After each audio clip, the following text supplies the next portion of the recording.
Welcome to the Idaho Business Podcast, the only Idaho podcast focused on providing profits for Idaho people. If you love our state and love small business, you are in the right place. We interview local legends, learn business, and have way too much fun doing it. You're listening to the Idaho Business Podcast with your friend, host, and all-around great guy and owner of New Clean Commercial Cleaning, Spencer Ward.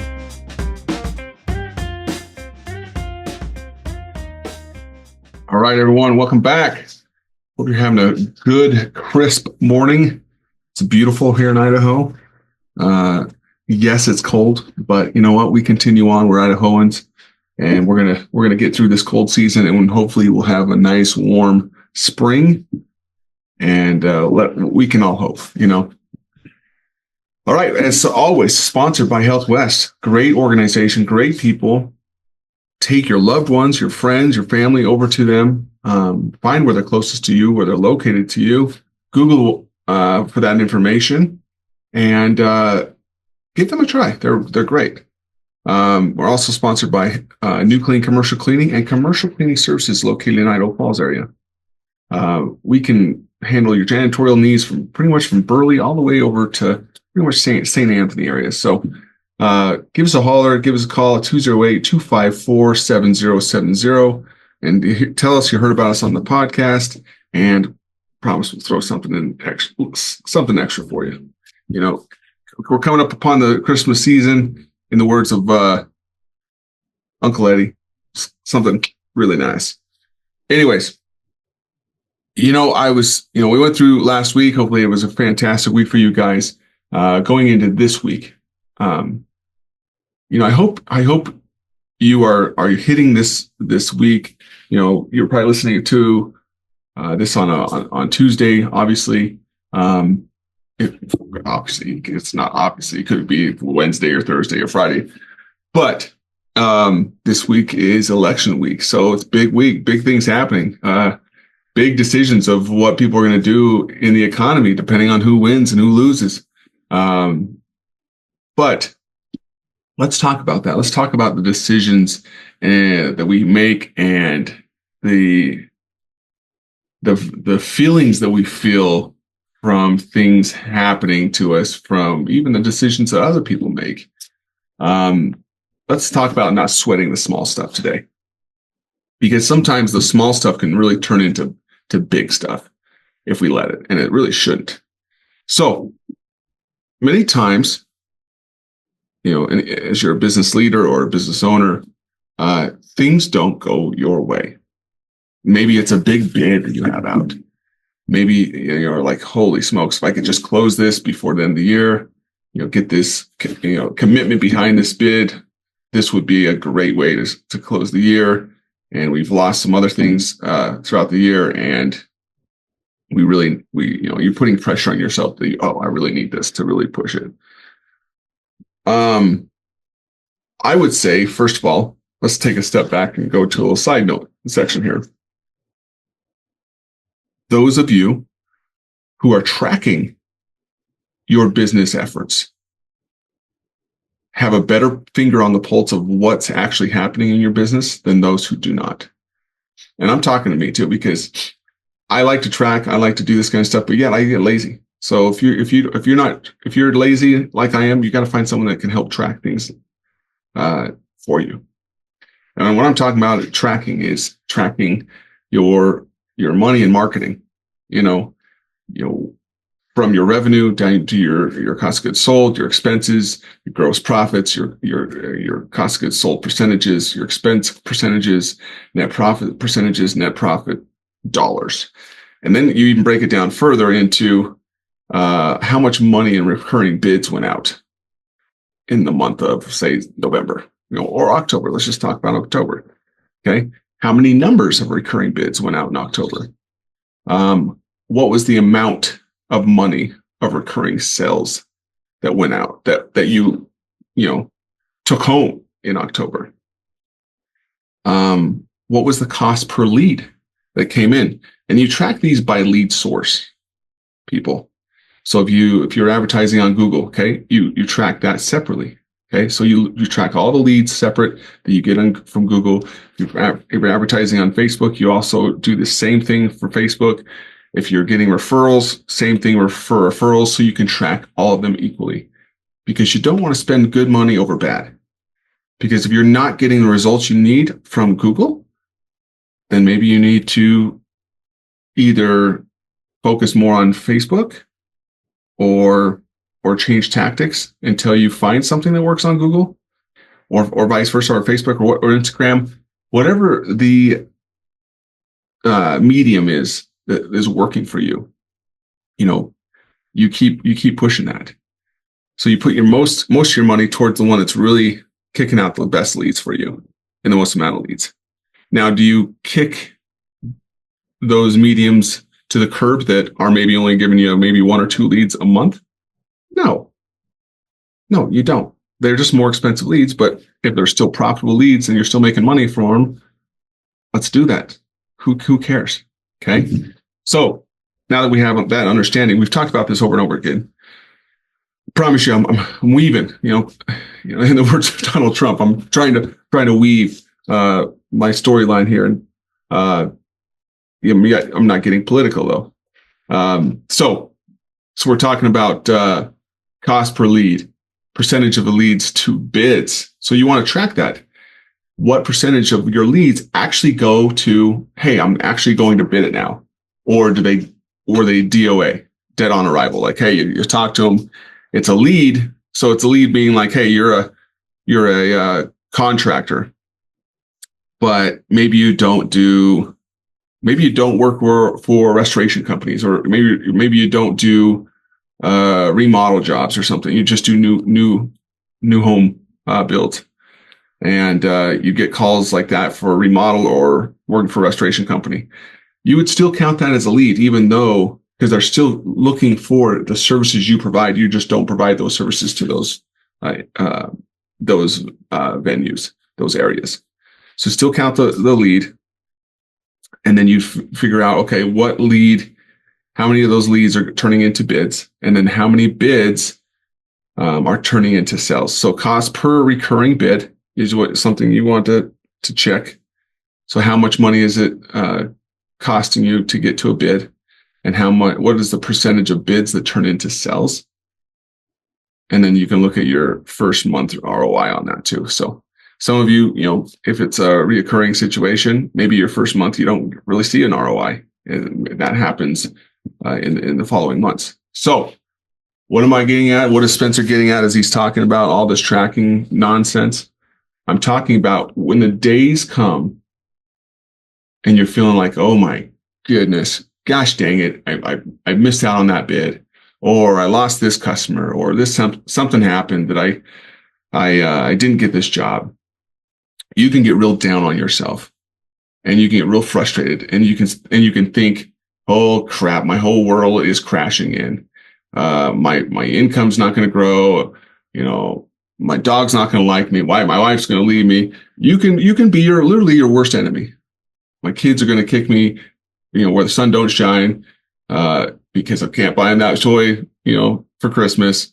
You can go down such a rabbit hole if you let your brain take you there.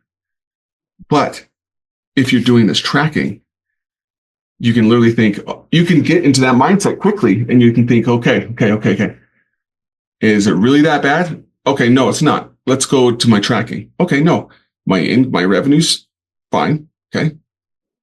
Unless you all of a sudden got a big job and you went out and bought a Ferrari, and it totally changed your life, it's not going to matter for you to lose that said job. Yeah, none of us want to lose business. None of us want to lose income, but it's the part of doing business. It's part of life. Things happen. We're not perfect in our businesses. Things are destined to happen. We don't hire perfect people. We are not perfect. So if you're tracking all that stuff, like, okay, my revenue's okay. Yeah, we're going to take a small dip this month, but we have some good opportunities coming up next month. We're still making payroll. We're still, I'm still taking money home for my family. You can set yourself in front of this tracking system and be like, okay, I'm good. I'm not destitute. But if we allow ourselves to let our minds play tricks on ourselves, we can go to real dark places. And I'm telling you from experience, this has happened to me over and over again because I'm very competitive. Even though I know, we're not perfect, things happen, and you lose opportunities, you gain opportunities, it drives you nuts when something doesn't go your way or you don't get the growth that you want. Because, for me, like I said, I'm super competitive. I don't like to lose. And I like to be the best. Some of you have different motivations. But that's what drives me. I like the thrill of the kill. I like to hunt and I like to kill. As part of sales, of course, we're talking here. Don't turn me into some murderer here. But I think that's key because too many of us are going into this blind, letting our emotional awareness go crazy because we're not educating ourselves on facts and figures. We're letting the joy of our life be sucked out, and we're not allowing ourselves to enjoy the other things in our life because, we lost this job, and we're going to dwell on it for 2 weeks or a month. Guys, 5 years or 2 years or even 3 months from now, are you going to remember this much? But I guarantee you, your children, and I'm talking to me too, your children are going to remember those days and weeks that you were distant. Your spouses are going to remember those days and weeks that you didn't talk much and you didn't want to maybe be around them because you were internalizing everything and you weren't thinking clearly because you wanted to be in pain because you didn't know your facts and figures and you didn't realize, I'll win some, you lose some, but overall, if I'm running the systems that I'm supposed to be running and continually trying to be better, my company's gonna be fine. If it's honestly it's the companies that are saying, I've done it for 20 years, 30 years like this, I'm not going to change. Those are the ones that have to worry. You got to constantly be striving to better yourself. But if you have that within yourself, like, okay, we're not perfect yet. We're still going to try to get better every day, every week, every month, knowing that we're going to lose some, we're going to gain some. Let that resonate in your mind so you can sleep clearly and soundly at night, knowing that, hey, I'm gonna have something good come my way here soon too.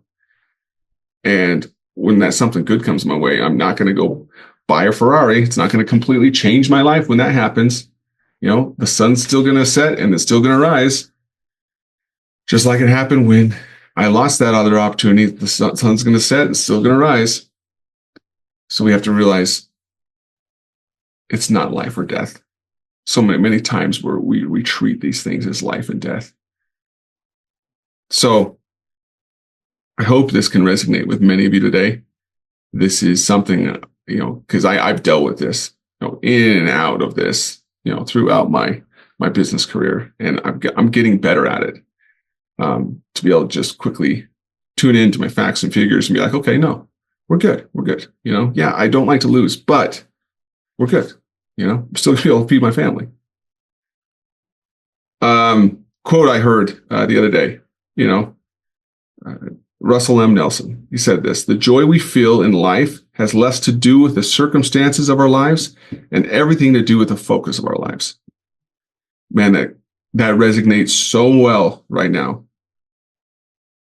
With so many people think, I have to get this $1 million company to have joy. I have to,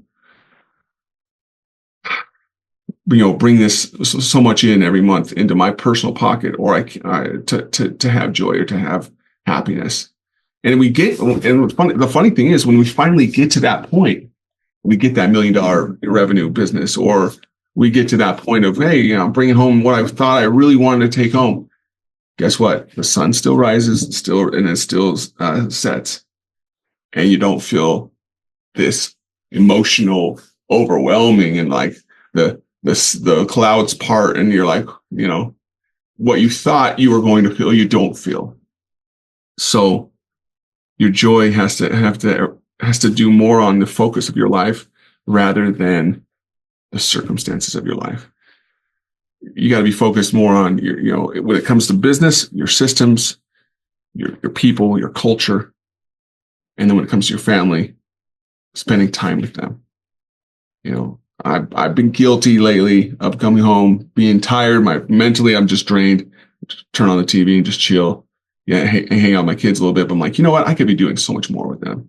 I could be playing basketball with them. I could be, dancing around with my daughters. I want to spend more time with them and building more core values with them. So let's focus more on what's important in our lives and find the joy that we should be having if we're not having it right now. Like always, be happy, be grateful, and find opportunities to serve others. Go out there and have a fantastic week. Okay. And again, no matter who wins or loses this week in the election, guess what? It's still not going to change your joy and personal happiness. It's up to you. Okay, adios. See you guys. Congratulations on spending a couple of minutes getting a little bit smarter, having some fun, and supporting the Idaho business community. If you're feeling the love, make sure to subscribe, rate, and review on iTunes, Stitcher, or wherever you are.